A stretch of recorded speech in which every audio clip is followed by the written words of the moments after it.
Maamulka degmada Marka ayaa kulan la qaatay ururada bulshada rayidka ah ee ka dhisan magaalada Marka. Kulankan ayaa looga hadlay sidii bilicda degmada dib loogu soo celin lahaa maadaama ay nagu soo dhowdahay Ciidul Fidriga. Kulankan ayaa waxaa ugu horeyn ka hadlay xogayaha dowladda hoose ee degmada Marka.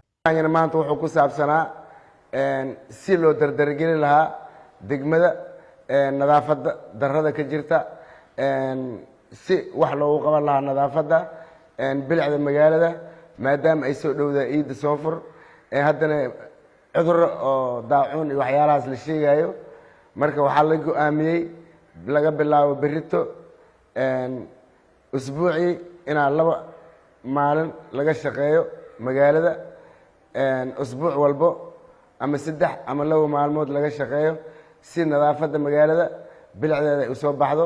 Gudoomiye ku-xigeenada arrimaha bulshada iyo dib u dhiska degmada Marka ayaa dhankooda waxa ay sheegeen in laga shaqeeyo amniga sidoo kalena waxa ay shacabka ugu baaqeen in aan la diidi karin lacagta jeexjeexan maadaama lagu guda jiro bisha barakeysan ee Ramadaan. Waxaan leenahay cabashada tanan maanta diiradda saarayna lacagta cid waa amar lacag jeexan lacagtayna waxa u weyn 1000 waxaan u yar 1000 cid diida karto oo jeexan ma jirto. xogaha dowladda hoose cabashadii miiska uu keenay waa la qaadanay waxaan ku ansixinay annagoo si guud ahaaneed maamulka afkiisa oo dhan ku hadlayno.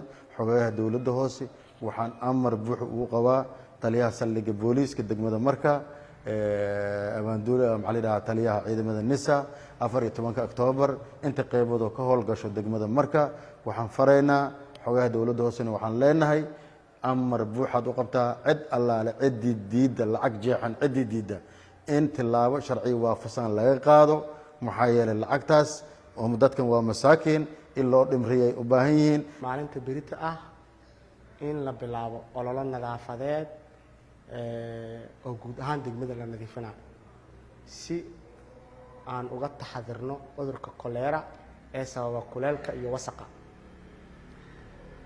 iyadoo bilicda magaalada laga shaqeynayo ciidan nagu soo food leedahay. Maxamed Khadar Warsan Radio Shabeellaha Hoose.